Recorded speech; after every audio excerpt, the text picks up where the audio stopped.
এবং তখন সমুদ্র দেবতাও আসার চেষ্টা করেছিলেন। তো যখন উনি আসার চেষ্টা করতেন তখনই সমুদ্র আরও উত্তাল হয়ে উঠতো এবং পুরী বাসিন্দাদের অনেক ক্ষতি হতো।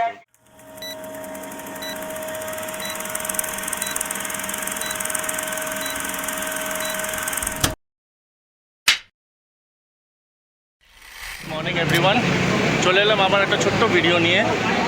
এবারে আমি এসেছি বেরি হনুমান টেম্পল, যেটা তোমরা অলরেডি বুঝতে পেরেছো আমার ভিডিও থাম্বনেল আর টাইটেল দেখে অবভিয়াসলি। বেরি হনুমান মন্দির নিয়ে অনেক কথা আছে, অনেক তথ্য আছে, রহস্য গল্প আছে, অনেক গল্প আছে বেসিক্যালি। তো তোমাদের যেতে যেতে সেটা আমি বলবো।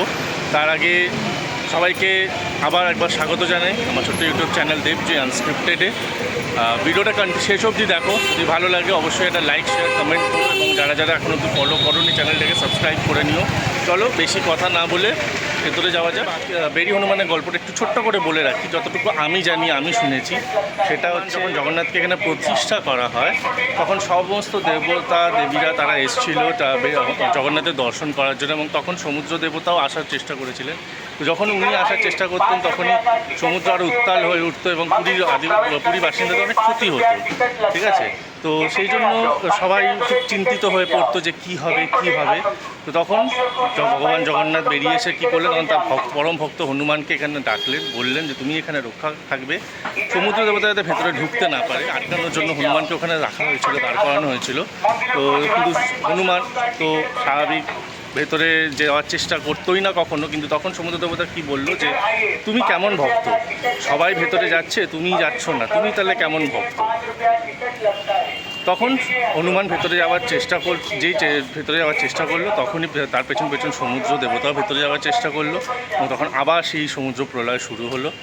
তো আবার ভগবান ওনাকে বললেন যে না তুমি বাইরেই থাকো। এবং হনুমান খুব অযোধ্যার লাড্ডু খেতে খুব ভালোবাসতো, এবং তো সেই লাড্ডু খাওয়ার জন্য মাঝে মাঝে একবার অযোধ্যা চলে গেছিলো। তো তখন জগন্নাথ দেব সিদ্ধান্ত নিল যে না এইভাবে তো হবে না, ওনাকে বেঁধে রাখতে হবে। তো তখনই হনুমানকে জগন্নাথ ওখানে বেঁধে রাখেন শিকল দিয়ে, যাতে উনি ওখান থেকে নড়াচড়া করতে না পারেন এবং ওখানেই থাকেন, এবং সমুদ্র দেবতাও যাতে ভেতরে ঢুকতে না পারে।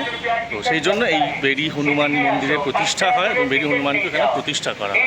তো আজকে তোমাদের ওইটাই আমি দেখাবো। এই হনুমান মন্দিরে ঢুকতে গেলে স্বর্গদ্বার থেকে মোটামুটি বাইকে করে এলে 10 মিনিট মতো লাগবে, আর মন্দিরে ঢোকার সময় 5 টাকার একটা টিকিট কাটতে হয়।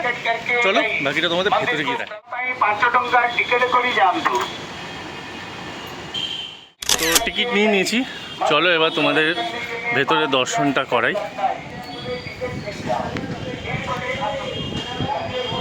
এই তোমরা দেখতে পাচ্ছ এখানে ভিডিও অ্যালাউ নয়, মানে ব্লগিং অ্যালাউ নয়, নর্মাল ভিডিও নিতেই পারো। তো যারা আসবে তারা সেই বুঝেই আসবে, সেই প্ল্যান করেই আসবে। চলো তোমাদের এবার আমি ভেতরটা দেখাই।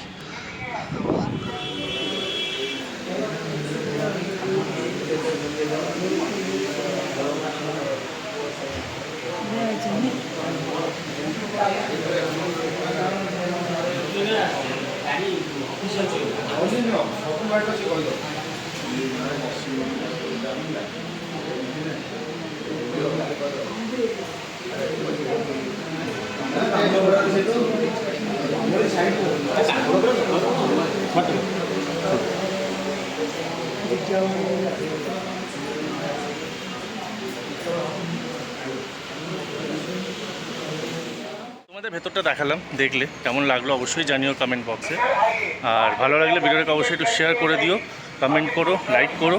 আর যারা সাবস্ক্রাইব করেনি তারা অবশ্যই সাবস্ক্রাইব করে নিও। চলো দেখি পরবর্তী আর একটা কোনো দর্শনীয় স্থানে তোমাদের নিয়ে যাওয়ার চেষ্টা করবো। এখনটা আমার টাটা, বাই বাই।